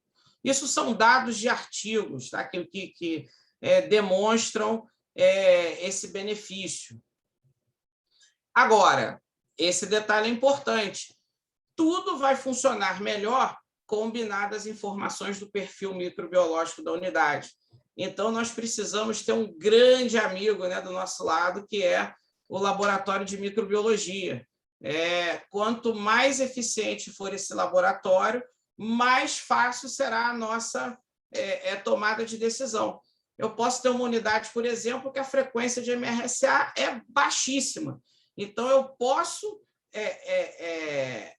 reduzir o uso de drogas anti-MRSA, por exemplo, em tratamentos empíricos, né? Então, mas isso é individualizado. Eu não posso ler um artigo do vizinho, né, do hospital vizinho, e usar para mim. Eu preciso ter o perfil da minha unidade hospitalar. Falando dos pontos contra, né, eu tenho algumas classes que não têm benefício na terapia combinada, eu preciso ter esse conhecimento para evitar combinações inadequadas. Eu tenho potencial de aumentar efeitos adversos, eu tenho risco maior de infecções fúngicas e por Clostridium difficile. E aí sim, quer dizer, aqui também vai na interrogação, né, da mesma forma que eu coloquei lá atrás, aqui eu também tenho um risco de pressão seletiva para resistência. Falar de tratamento, né, aqui eu não tenho nem como falar propriamente de tratamento. Nós podemos falar de algumas experiências, de alguns hábitos que nós temos na unidade hospitalar, mas quando se fala em tratamento de infecção primária de corrente sanguínea, principalmente daquelas que se iniciam no ambiente hospitalar, eu preciso, como eu falei agora há pouco, ter uma abordagem individualizada por unidade hospitalar, baseada no perfil microbiológico da unidade. Eu preciso ter o perfil hospitalar, preciso até ter o perfil comunitário também, porque existem variações de centros para centros, né? A frequência maior de certos germes. Então, quando se fala em tratamento, tem que levar isso tudo em consideração. Então, aqui ficam algumas observações que vão servir de fomento para discussão, né? Para que outros colegas aí troquem experiências e falem também as suas visões. Já falei. Também falei, numa situação de urgência, eu preciso fazer tratamento empírico, preciso pensar em germes multi-R em várias situações, pacientes que já receberam antibiótico terapia prévia, pacientes que têm internação recente, né, pacientes que fazem procedimentos como hemodiálise, pacientes que fazem quimioterapia. Existe todo várias situações em que nós temos que pensar em multi-R. Né, o MRSA hoje em dia, né, o CA-MRSA, né, o Marsa de comunidade, ele está aí, quer dizer, nós estamos começando a ver com mais frequência infecções a nível ambulatorial que não estão respondendo quando infecções de partes moles, pele, enfim, que não estão respondendo quando se trata voltado para MSSA, né, para o Staphylo aureus multissensível. Mais um dado estatístico, né? É raro o tratamento empírico nas primeiras 24 horas de admissão, risco de morte 3 vezes maior nos primeiros 14 dias e 2 vezes maior após 30 dias. No choque séptico, terapia inadequada nas 6 primeiras horas, risco de morte 6 vezes maior. Se tiver IPCS, risco 9 vezes maior. Alguns pontos-chave. É sempre interessante cobrir gram-positivos e gram-negativos MDR na unidade hospitalar, de acordo com a experiência local. Nos hemato-oncológicos e em quem já tem colonização documentada por Cândida, é interessante cobrir fungos também na terapia inicial. Descalonar após culturas sempre que possível.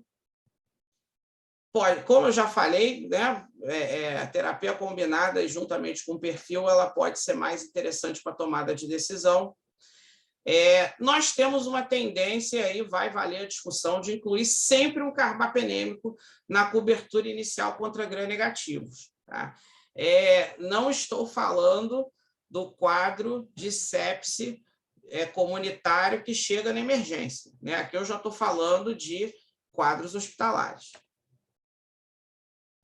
E para cobrir gram-positivos, eu penso Staphylo aureus, Staphylos não aureus, enterococos, e aí eu tenho como opções a vancomicina, a daptomicina, a linezolida, até colhi numa interrogação, porque existem dados que mostram que a teico pode ter uma performance pior em quadros com bacteremia, em quadros de sepse, e também, em contraponto, já tem artigos mostrando que não há diferença entre vancomicina e teico. Então, fica aqui a interrogação.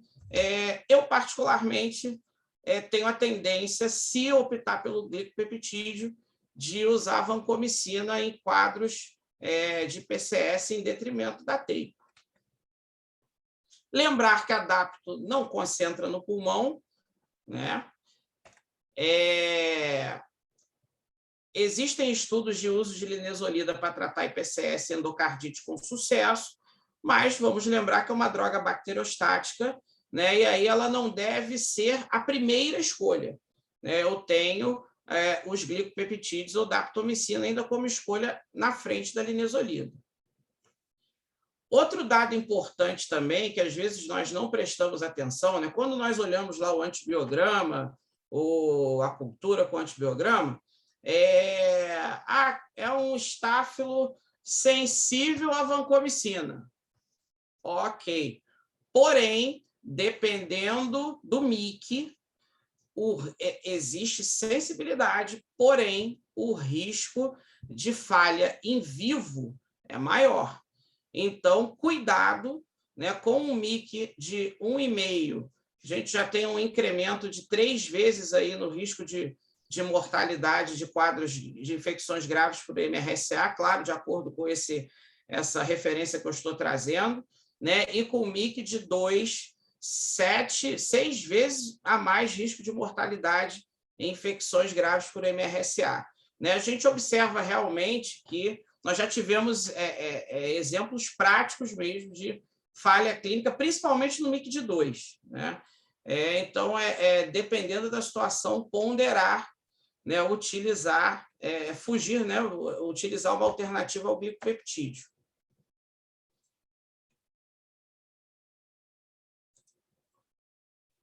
Outra coisa, deixa eu só deixar aqui aberto. Outro conceito interessante que a gente tem que ter na cabeça é com relação a vanco e oxa, né? Glicopeptídeo e oxacilina. A oxacilina é mais potente que a vancomicina. Então, para o Staphylo aureus multissensível, não só é um descalonamento, por exemplo, um paciente que está fazendo vancomicina, tem lá uma cultura com estáfilo sensível, não só um descalonamento passar para oxa, como é um incremento na potência do tratamento. Então, um tratamento que vai funcionar melhor. E muitas vezes o colega não especialista não tem essa visão. É aquilo, está fazendo vancomicina, o estáfilo é muito sensível, mas já está no meio do tratamento. Então, é importante passar essa informação e fazer, sim, esse descalonamento e esse aumento de potência. No caso dos gram-negativos, né, eu tenho aí com muita frequência as enterobactérias, né, produtoras de beta-lactamase de espectro estendido, de carbapenemases, pseudomonas, acinetobacter. Via de regra, nós vamos usar os carbapenêmicos em monoterapia ou associados a aminoglicosídeos ou polimixina B. Né? Lembrar que o ertapenem não tem atividade anti-pseudomonas também contra acinetobacter e deve ser evitado em tratamento de infecções, né, sistêmicas. Quando eu tenho também um SBL em hemocultura sensível a pipitase, eu tenho que tomar cuidado, porque eu posso ter sensibilidade in vitro e resistência em vivo. Então, em quadros graves, aí sim é um caso que a gente vai bater o olho na cultura, mas não vale a pena tentar um descalonamento, a não ser que sejam quadros menos graves ou que já tenham passado da fase grave, tá? Sob risco, né, de nova piora. Lembrar também que a poli-B não concentra em sítio urinário, eu vou dizer que isso é até um erro muito comum. Cada vez mais nós estamos tendo germes resistentes a carbapenêmicos e em todos os sítios, inclusive urinário. E aí a opção é lançar a mão de poli-B para tratar ITU. Não vai funcionar. A aula é de PCS, né? A apresentação é de PCS, mas lembrar que vale a pena prestar atenção e é preciso usar a poli-E nesses casos. As polimixinas, elas podem ser importantes no tratamento empírico nos serviços que eu tenho alto percentual de gram-negativos resistentes a carbapenêmicos. Também é uma verdade, que hoje é meio verdade, né? Mas nós temos uma tendência de manter carbapenêmicos, inclusive frente a germes resistentes a carbapenêmicos, ainda mais dependendo do MIC, né? Porque nós temos aí estudos que mostram que o carbapenêmico, mesmo resistente, se associado, né, se em terapia dupla com uma droga sensível, ele vai empurrar um desfecho melhor do quadro. Agora, também já tivemos material recente mostrando não haver diferença entre polimixina B em monoterapia versus polimixina B com mero. Então, assim, é algo também que fica para discussão, mas nós ainda temos essa tendência de manter os carbapenêmicos, inclusive aumentar a dose, né? Utilizar em dose dobrada em algumas situações. Ficou aqui, então, a interrogaçãozinha da poli-B em monoterapia, evitar também tigecyclina em monoterapia em quadros graves, né? Em quadros com infecção de corrente sanguínea.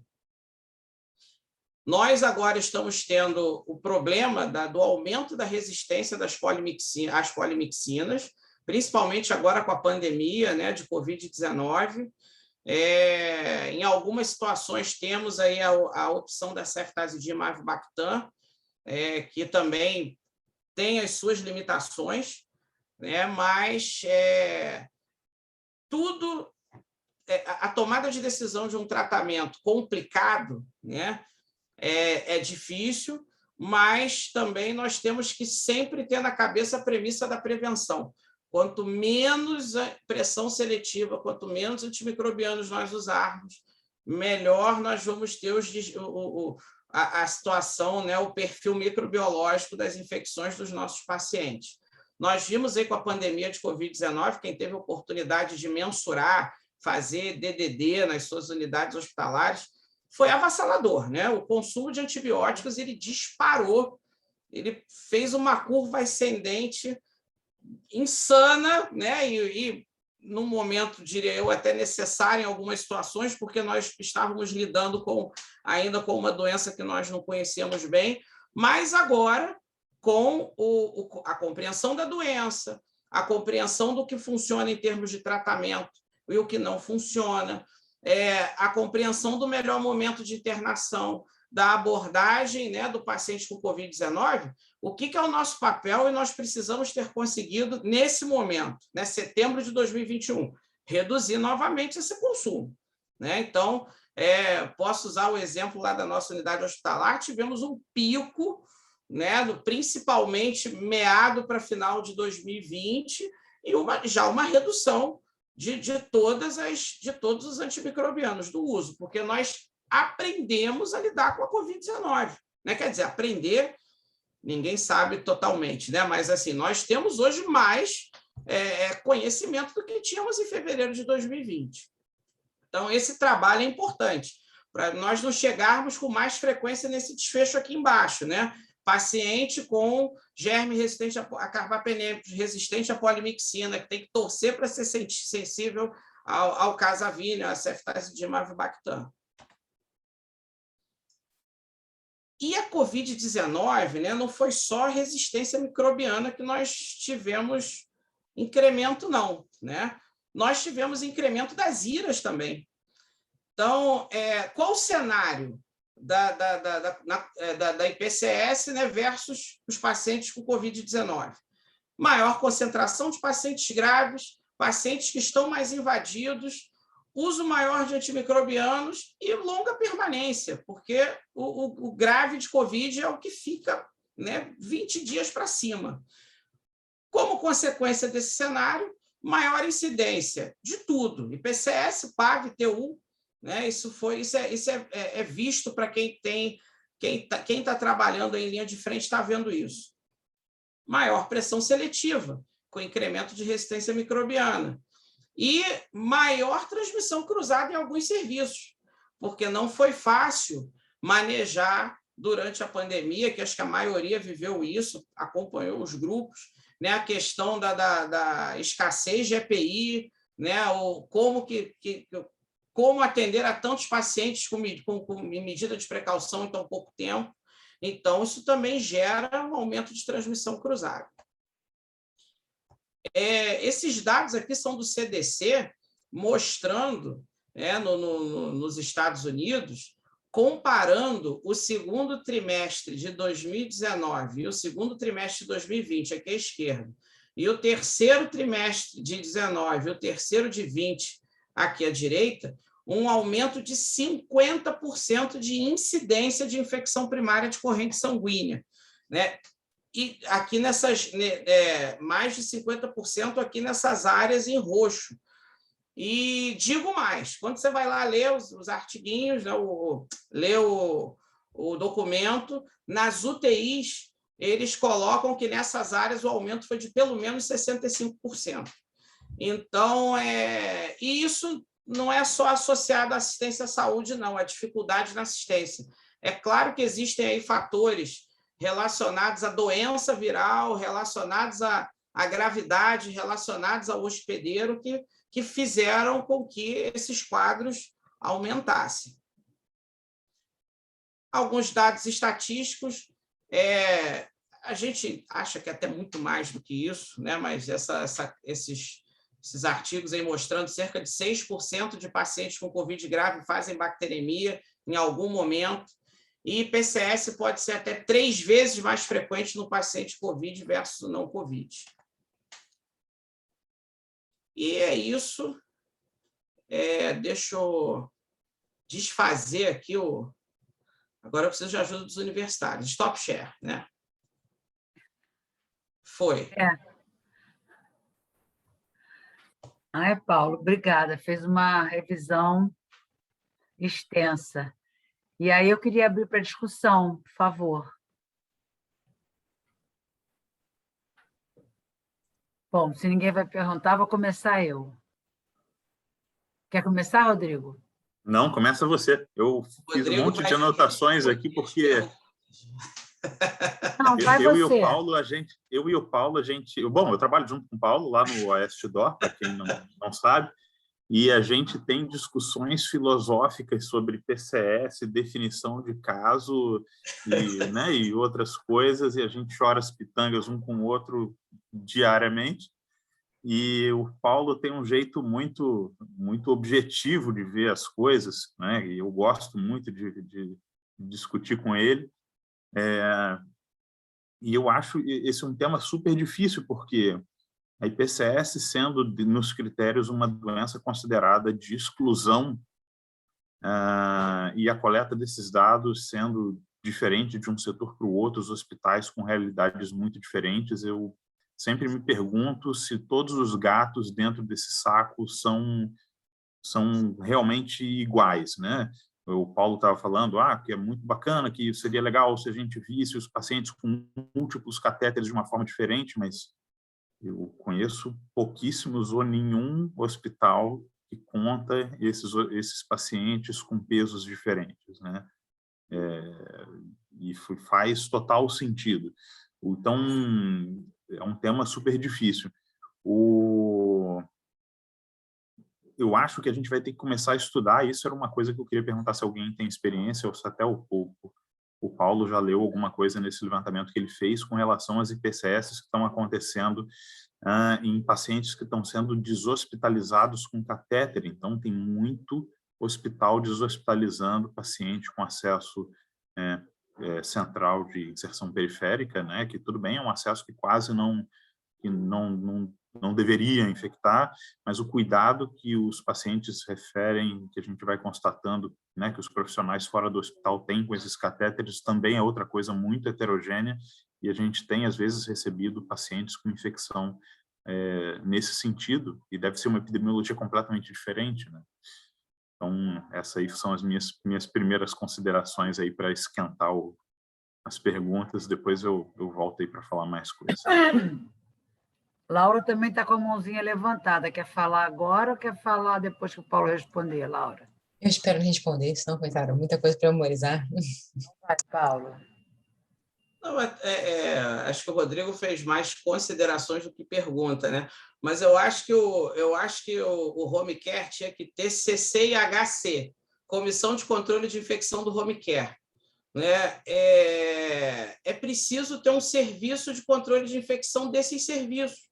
Né? Um serviço bom, ele vai ter esse olhar e vai tentar homogeneizar, pelo menos, a assistência dos seus profissionais, porque realmente em casa é um peso de custo-benefício mandar o paciente para casa. Né? Eu vejo nas discussões lá do hospital que, às vezes, alguns pacientes que podem ser deshospitalizados, eles não são, porque fica claro que a condição social, que a condição cognitiva da família, não sei o que, não é suficiente para dar sustentação àquele tratamento. Né? Então, aí já vira uma coisa multifatorial a tomada de decisão de mandar para casa, e eu ainda acrescento isso, que seria preciso ter, eu não sei, eu sinceramente não sei se tem, mas tinha que ter uma normatização, alguma coisa que regulasse e orientasse a assistência de domiciliar. Né? Laura. Tudo bem, Paulo. Eu fiquei curiosa com uma coisa que você falou lá no início, em relação ao tempo total de uso de catéter venoso central, não aquela troca desesperada, programada, né, com 7 dias, com 10 dias, que muitos setores tentam fazer como medida desesperada, já que eles não conseguem ter todos os outros cuidados com o catéter, né, às vezes tem pouco técnico para muito doente, então a gente sabe o que a gente vê por aí, né? Então, se você tem esses artigos, isso referente especificamente a isso, para mandar para mim, para eu ver, porque a gente vê isso acontecendo muito, com muita frequência, e é difícil lutar contra isso, né? E eu não sei se lutar contra isso vai trazer tanto benefício, porque a gente não tem o resto dos cuidados. Então, não sei se essa troca programada que os CTIs acabam fazendo, sem a recomendação do CCH, se isso acaba de algum fato protegendo os doentes, não sei. O guideline que ele descreve mais isso é o do CDC. Depois você deixa o e-mail aqui, me manda, que eu te mando, que ele descreve essa não necessidade de troca. O manual da Anvisa só diz assim, ele tem uma frase: não há indicação de substituir os catéteres por tempo. Então, ele é sucinto e não explica por quê. Mas o do CDC está bem legal, né? Que baseia o risco no tempo de exposição. Os nossos colegas, assim, eles fazem assim, eles fazem sabendo que não é para fazer, né? mas eles têm as justificativas. O Rodrigo comanda uma reunião de H semanal, ele sabe disso. Olha, troquei o catéter porque o fluxo já estava muito baixo. O que o Rodrigo vai dizer? Né? Vai ter que anotar lá que trocou por uma questão extra-protocolo. Né? Mas já tivemos também uma subclávia que foi trocada, o paciente o colega fez um pneumotórax no paciente. Né? Então, para aquele caso, para aquele indivíduo, ter se furado o protocolo foi ruim para ele. Aumentou o tempo de internação, trouxe ali uma morbidade, né, que apesar de temporária, foi resolvido. Né? Mas eu te mando. Obrigada. A Natália quer falar. Baixa a mãozinha aí, Laura. Boa noite, Paulo. Boa noite. Parabéns pela apresentação. Eu queria pedir para você comentar 2 aspectos. O primeiro, a sua impressão do tratamento de IPCS com droga oral. Existe uma grande pressão, uma discussão a fundo, né, do papel da farmácia clínica na troca de IV para VO. Eu queria saber a sua opinião em relação a isso, do tratamento de infecção de corrente sanguínea com droga oral, e a sua opinião também na redução do tempo de tratamento das infecções por áureos. A gente vem numa tendência de sempre considerar tratar 14 dias, e eu queria saber se você tem optado por tratar menos tempo, o que você pensa desses 2 aspectos? Então, com relação à primeira pergunta, eu sou entusiasta do IV. Eu acho que é uma condição grave e eu preciso ter ali uma via que vai me dar... Eu vou garantir biodisponibilidade, absorção, tudo isso, né? Quer dizer, pela via gástrica mais complicado. Se eu tenho um paciente que eu posso usar droga oral, eu não tenho propriamente o quadro de PCS pela definição, né? Que gera uma repercussão sistêmica grave. Ele não tem uma repercussão sistêmica grave. Agora, a discussão que é mais difícil é o descalonamento para oral durante o tratamento. Aquele paciente melhorou, eu entendi que eu vou fazer o tempo de tratamento e quero descalonar.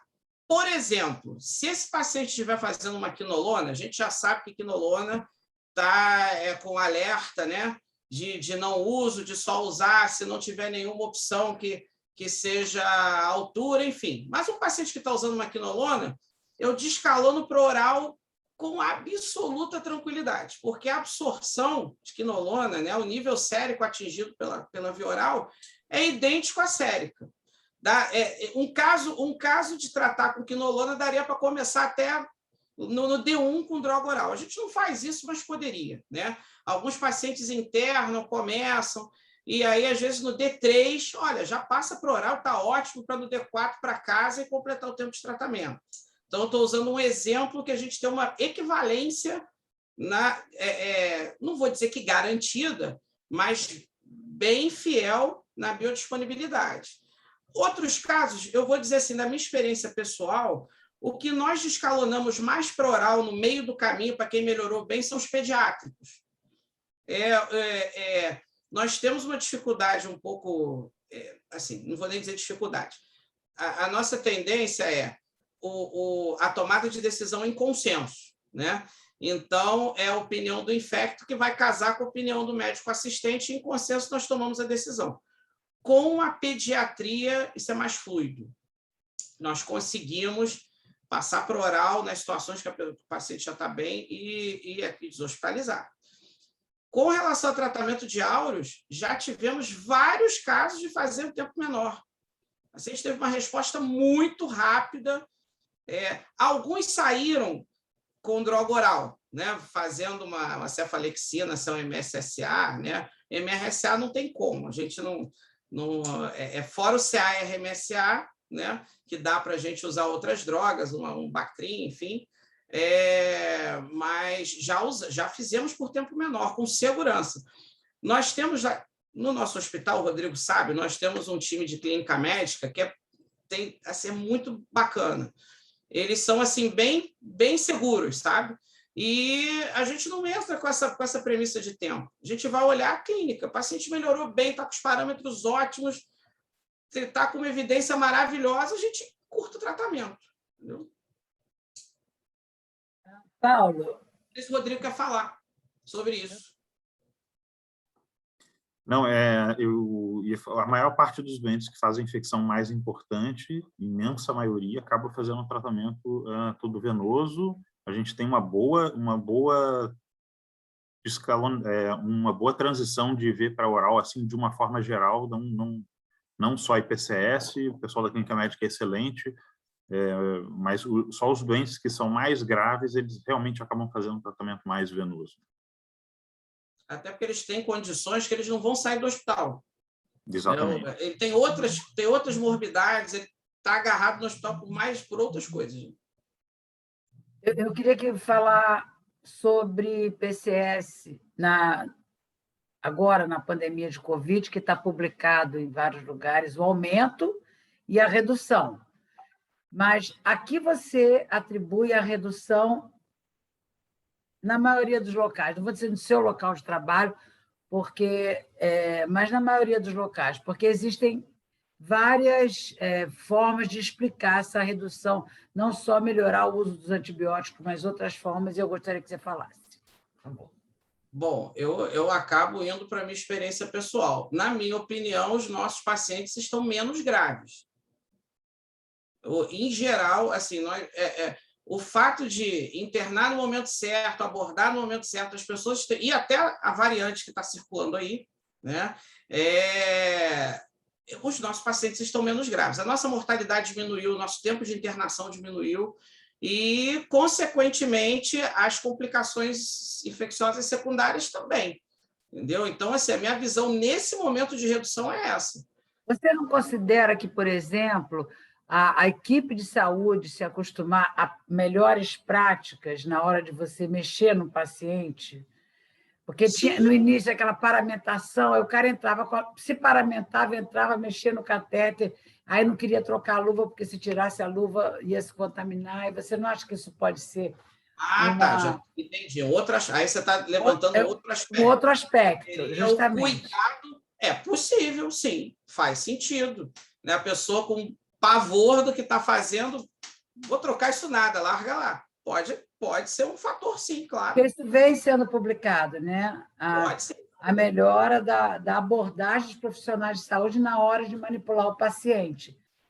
Então, eu gostaria de saber a experiência de vocês, porque a minha experiência é zero, mas... Sua voz está oscilando. Sua voz sumiu. A minha voz some porque eu vou falando mais baixo. Mas era isso, eu queria saber a experiência de vocês, se vocês têm essa impressão que também os cuidados do pessoal de saúde com as medidas de proteção melhorou a ponto de alterar o aparecimento, ou reduzir o aparecimento de complicações infecciosas como o IPCA. Você levantando essa bola, despertou a luzinha e faz sentido, né? Realmente, assim, as equipes estão muito menos tensas trabalhando, isso é óbvio, lá pelo menos para a gente. Então, você levantou a bola e aí eu concordo, faz sentido, porque eu não tinha tido essa visão até então, né? Eu atribuía mais isso tudo a uma máquina funcionando melhor, de uma forma geral, né? Como eu falei antes, a equipe, não o cuidado local, o cuidado no sítio de punção, e sim a abordagem do caso como um todo, fazendo com que o desfecho seja mais favorável, entendeu? Mas faz todo sentido o que você está falando. Alguém quer mais comentar? Porque já são 10 horas da noite e eu queria saber se alguém tem mais algum comentário ou alguma pergunta. Eu queria fazer mais um comentário com relação à parte de perfil epidemiológico, que a gente falou várias vezes, que é muito importante e tudo mais, mas tem muitos hospitais que têm poucas IPCS durante o ano, e a dificuldade de você, na verdade, gerar um dado que você tem uma grande confiança de que abrange e que você possa exportar, né, o resultado do teu dado do ano, de repente, para a tua próxima infecção de corrente sanguínea, porque às vezes a gente está falando de, sei lá, 3 infecções no ano, para você falar, olha, eu tenho um perfil epidemiológico que diz, né? Então, isso é difícil e você muitas vezes depende dos dados dos teus colegas para fazer isso junto, e aí a gente entra de novo naquela coisa de que os hospitais todos são diferentes, as situações são diferentes. A gente tem um MRSA meio que novo que está sendo estudado, que é o OS-MRSA, né? O MRSA que é sensível à oxa, mas ele tem gene MECA positivo, tem trabalho disso no Brasil, eu ainda não me bati de cara com um caso que eu falasse, caramba, isso aqui provavelmente é um caso desses, mas é um tema que tem chamado a atenção para a gente ficar de olho nos hospitais. E o Paulo também falou com relação aos glicopeptídeos e tudo mais, a gente realmente dá preferência para a vanco no lugar da teico. Os estudos de mortalidade da teico parece que ela é um pouco pior, você tem que fazer às vezes doses muito grandes. Eu desconheço gente que tem uma super prática de fazer 12 miligramas por quilo de teicoplanina, né, que está recomendado para doença mais grave, e as dificuldades que a gente tem de vancocinemia, de fazer tudo bonitinho, como manda lá o negócio, e tomar cuidado com essa coisa do MIC, mas também tem um trabalho muito legal que eu vi de vanco contra adapto, que o camarada só pegou MRSA com MIC de 1,5, excluiu todos os pacientes que tinham vancocinemia inadequada e ele teve um desfecho parecido de mortalidade se você garante que você usa vanco assim maravilhosamente, com dose de peso legal e tal, mas difícil, né? Também você garantia todas essas coisas. Mas, então tá, eram as últimas coisas que tinham passado pela minha cabeça para falar aí do assunto. Quero agradecer a presença de todos e lembrar dos nossos 2 próximos eventos e espero que vocês compareçam e nos ajudem a divulgar o evento de idosos envelhecendo com HIV. Eu vou botar a programação novamente no nosso grupo esses dias, e de como escrever e ler bem um trabalho científico, que a gente...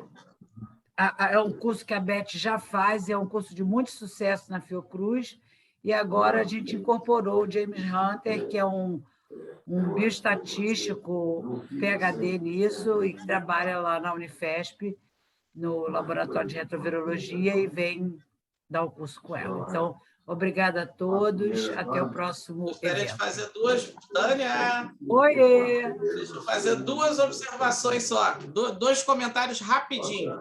Primeiro, eu queria dizer que eu estou muito feliz de ter participado desse momento hoje com o pessoal que fez aí o caso clínico lá da UF, porque eu sou formado pela UF, eu fiz residência médica na DIP do Antônio Pedro. Então, assim, é muito bacana. Eu não conheço vocês, né? Eu passei lá 21 anos atrás, mas é muito legal ver aí o pessoal do Antônio Pedro fazendo ciência, fazendo, né, uma avaliação maravilhosa, trazendo casos clínicos. Eu estou realmente muito feliz. Eu vi a professora Solange Artimos por aqui, não sei se ela ainda está, mas eu estou muito feliz de estar junto com vocês hoje. E a segunda é pedir desculpas. Eu não perguntei em momento nenhum quanto tempo eu tinha de aula. Eu achei que era 1 hora e toquei o barco. É 1 hora, está certinho. Com discussão, entendeu? Então, você está certinho também. Você não perguntou, mas depois de 20 anos de clube de infectos, já devia saber isso, né? Então, devia estar no seu inconsciente. Muito obrigada a todos e até a próxima.